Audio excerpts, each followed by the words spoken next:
এই র্যান স্টুডেন্টরা তো পাগল বানায় ফেলতেছে, অর্গানিক কেমনে করা উচিত? আচ্ছা, অর্গানিক ভালো মতো পারার জন্য প্রথমে তোমাদের যে কাজটা করা লাগবে, চ্যাপ্টারটাকে কয়েকটা ভাগে ভাগ করে ফেলতে হবে। সো চ্যাপ্টারের প্রথম পার্ট এবং লাস্ট পার্ট তোমরা দেখবে শর্ট সিলেবাসে নাই, অর্থাৎ পেট্রোলিয়াম আর পলিমার করণ। সো ওখান থেকে মেইন যে এমসিকিউ গুলো আছে, অর্থাৎ পেট্রোলিয়ামে কার্বনের সংখ্যাগুলো কত, কি কি কাজে ব্যবহার হয়, আর তোমার পলিমার করণের ক্ষেত্রে মেইন 2-3টা বিক্রিয়া খালি করবা, এর বাইরে কিচ্ছু লাগবে না। গেল শর্ট সিলেবাসের পার্ট। এরপর আসে মেইন পার্ট গুলা, অর্থাৎ মিড ইথ থেকে শুরু করে ডেক পর্যন্ত কোনটায় কার্বন সংখ্যা কত এটা মনে রাখতে হবে, নামগুলো মনে রাখতে হবে।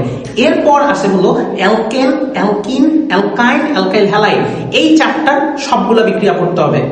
তাইলে সুবিধাটা কি হবে, অ্যালডিহাইড, কার্বক্সিলিক অ্যাসিড আর অ্যালকোহলে গিয়ে তোমার আর কোনোটাই আলাদা করে পড়া লাগবে না। সো তুমি ওই চারটার সবগুলা পড়বা, বাকিগুলা ম্যাচ করে পড়বা। এবং সব থেকে ফেমাস কিছু কনভার্সন আছে, অর্থাৎ অ্যালকিন থেকে অ্যালকাইন, দেন ওখান থেকে আমার অ্যালকোহল, দেন অ্যালডিহাইড, দেন কার্বক্সিলিক অ্যাসিড, এই কনভার্সন গুলা পড়বা।